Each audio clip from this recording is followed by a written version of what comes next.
Assalamualaikum, brothers and sisters. It's me again, oyao Theresa, and welcome back to my YouTube channel.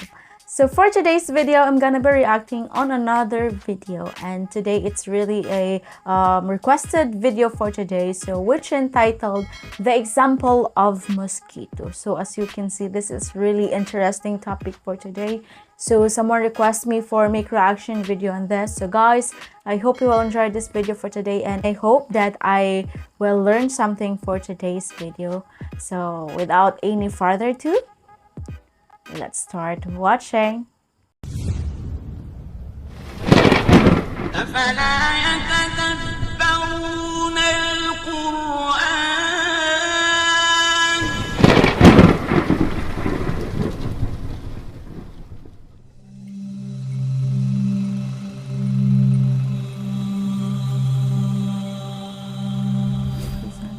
Indeed, Allah is not ashamed to present a mosquito as an example or anything that is above it.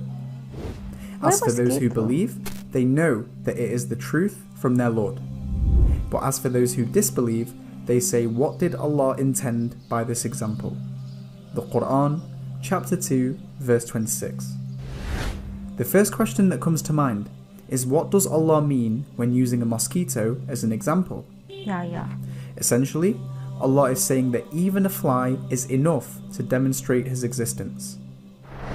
At first glance, you might be thinking how, but by doing some reflection, it will hopefully make a lot more sense. Let's consider that this verse came down 1,400 years ago to a tribe in the middle of a desert. Okay. It is only in the last 200 years that science has made huge progress and knowledge has increased like never before. What we once thought was an insignificant little fly has actually proved to be a phenomenal species full of complexities. Here are some facts that we have come to know. The mosquito egg is always laid in water. As the mother lays her eggs, she sticks them together into an array to form a raft structure to stop them from sinking. From there, the eggs turn into larvae that swim around upside down on the surface of the water whilst breathing through a tube, a bit like a snorkel. The larvae then turn into pupae and then break out as adults with the ability to fly instantly. This small insect that has hatched is currently the deadliest animal in the world. Ever wondered why they have extremely fast reflexes? Well, that's because the mosquito has a pair of compound eyes. Each compound eye is made up of hundreds of mini eyes called lenses that curve around. Each lens takes an image at a different angle which its brain processes. For this reason, the mosquito can see almost everything happening around it at any given time without having to turn around. Physicists have been fascinated by this and have been trying to copy this system to develop self-driving cars, drones and safety cameras, to say the least.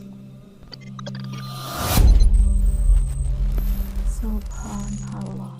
The mosquito uses carbon dioxide sensors to detect your breath from up to 50 meters away. Once it finds its way into your room, it detects heat from your body to land exactly where it will start to suck your blood. This is how they see you in the dark when you are asleep. Amazingly, the mosquito uses 6 needles to suck blood in a highly sophisticated manner. First, it removes a protective layer to expose the needles. Then it uses the sharp teeth on the outside 2 needles to drill through your skin, like a saw. I don't know this. The 2 inner needles hold the cut open whilst the middle 2 probe around to find a blood vessel. Once a blood vessel is found, one of the probe needles spits chemicals to numb the pain and help your blood to flow. The other probe needle acts like a straw and starts sucking your blood. As it sucks, its body separates the water and squeezes it out of its back to pack in as many nutrients as possible. Sounds like a surgical operation, right? Yeah. This is an image of the mosquito's foot. It is made up of a complex array of features that protect it and allow it to land on many different surfaces, such as water, to feed its eggs.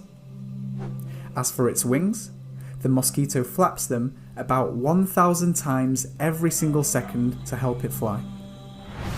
it is clear that this tiny creature we can barely see with the naked eye is packed with many efficient systems allowing it to function and breed. Let's now refer back to the verse in the Quran.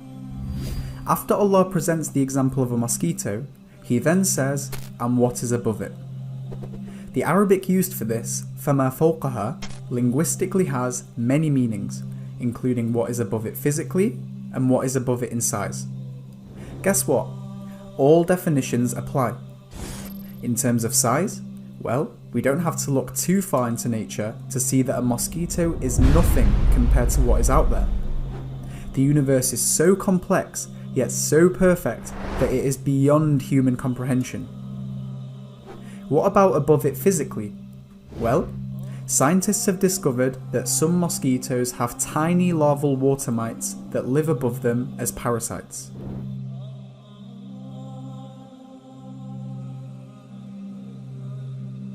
Allah continues the verse and says, "As for those who believe, they know that it is the truth from their Lord."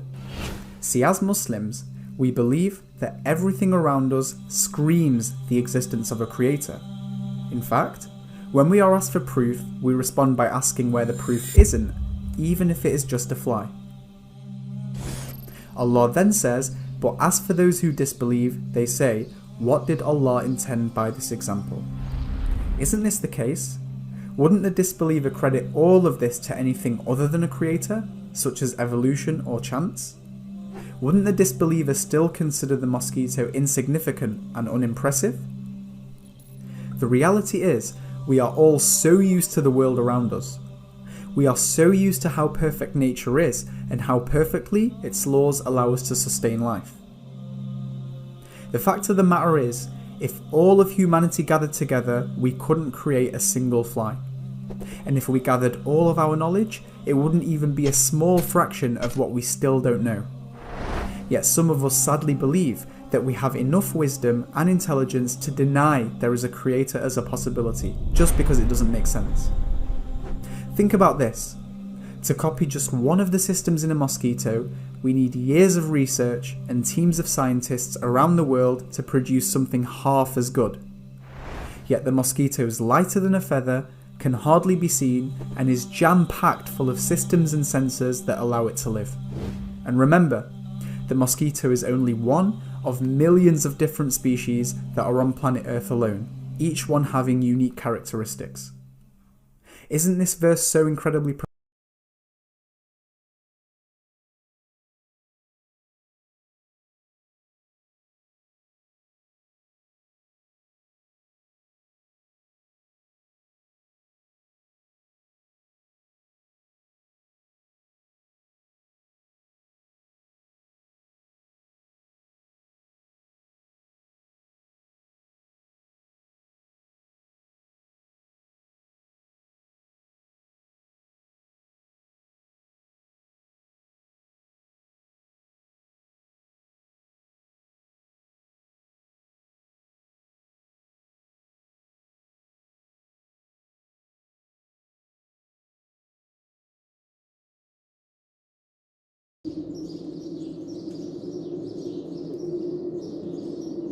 So yeah, that was really amazing. So I was really amazed how he explained it very well. So this is really amazing, and this is really my first time to hear that he have so lots of many needles, and also like his feet. Oh my god, this is really unbelievable. So this is really, I was really amazed hearing this. And to tell you honestly, I was really like shocked to hear this. While I'm watching the video, as you can see, I was really shocked. Why did Allah choose this as an example? Like, why Allah choose this mosquito as an example? So I was really curious about that. It was really interesting.